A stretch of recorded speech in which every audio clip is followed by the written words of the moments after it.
Bismillahirrahmanirrahim. Alhamdulillahi ala ni'matil iman wal islam, wa nusalli wa nusallimu ala khairil anam sayyidina Muhammad wa ala alihi washabihi ajmain, amma ba'du. Ashabiku semua dimuliakan Allah. Nabi Sulaiman dikenal sebagai nabi yang dapat berbicara dengan hewan dan mampu menundukkan angin. Tak hanya itu, beliau juga diberi kuasa dapat memerintahkan bangsa jin dan bekerja atas perintahnya. Sahabatku semua dimuliakan Allah. Nabi Sulaiman alaihissalam dikenal sebagai salah satu rasul yang punya mukjizat luar biasa. Beliau dianugerahi kerajaan yang tidak dimiliki siapapun di muka bumi ini. Ya.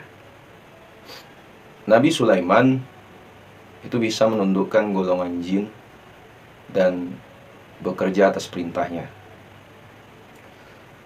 Kemudian lagi mampu berbicara dengan hewan, dan luar biasa lagi dapat memerintahkan angin.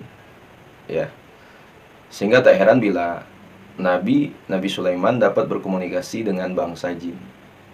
Seperti jin Ifrit, itu pernah diperintahkan Nabi Sulaiman untuk memindahkan singgasana Ratu Bilqis, ya, dalam waktu yang singkat. Tak hanya itu, ya, Nabi Sulaiman dikisahkan itu pernah memenjarakan iblis, ya. Itu ketika iblis berucap sumpah akan menyesatkan setiap anak cucu Adam, umat manusia. Itu Nabi Sulaiman mengajukan permohonan kepada Allah. Ya. Awalnya itu Nabi Sulaiman memohon agar diberi kuasa untuk memenjarakan iblis, supaya manusia tidak lagi melakukan dosa dan maksiat. Ya. Nah, meskipun sempat ditentang, akhirnya Allah Subhanahu wa Ta'ala mengizinkan Nabi Sulaiman mencari dan menangkap iblis dan bala tentaranya. Ya.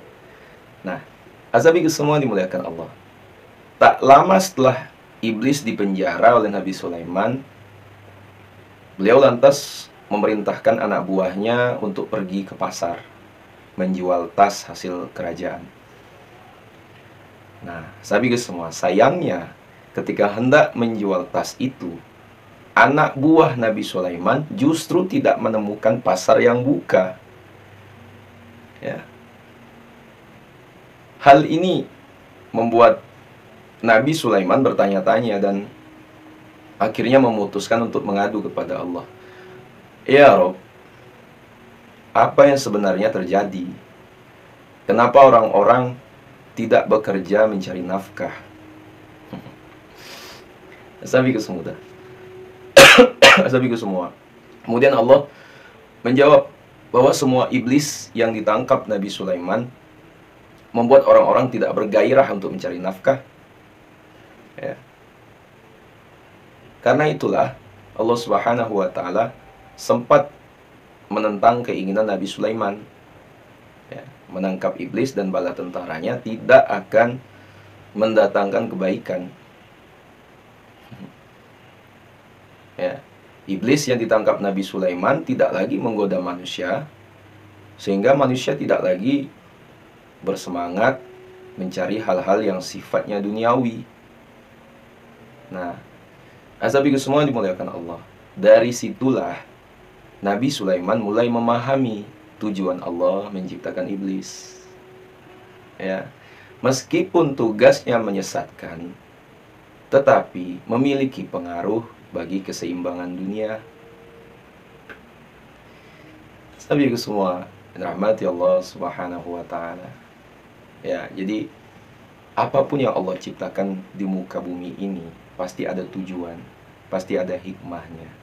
Hanya saja terkadang kita tidak mengetahui apa hikmah di balik itu semua. Ya, persis yang dikatakan oleh Allah Subhanahu wa Ta'ala dalam firman-Nya, ya kan?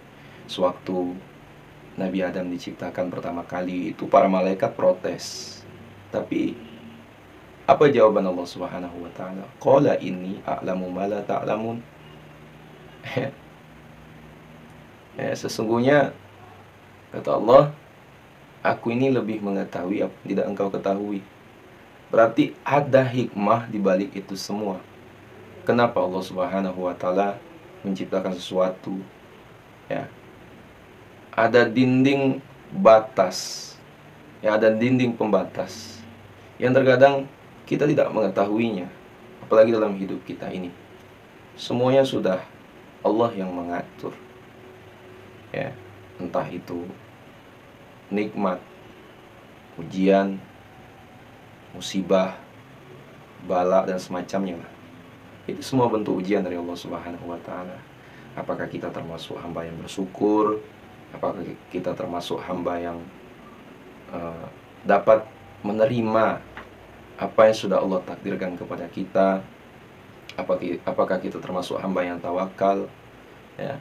Nah, Azabi semua yang rahmati Allah Subhanahu wa taala. Dari kisah itu tadi, ya mungkin dari kalian semua banyak yang bisa dijadikan pelajaran. Itu pastinya ketika mendengar cerita itu tadi, pikiran kita ya terbuka gitu. Alasan dan tujuan kenapa Allah Subhanahu wa taala menciptakan sesuatu, itu pasti ada hikmah di balik itu semua. Nah, sahabat semua yang dirahmati Allah Subhanahu wa taala, mungkin itu yang dapat saya sampaikan. Sekiranya video ini bermanfaat, jangan lupa share pada orang kita cintai, dan juga jangan lupa share ke akun media sosial kalian yang lainnya agar jauh lebih bermanfaat lagi. Wallahualam. Assalamualaikum warahmatullahi wabarakatuh.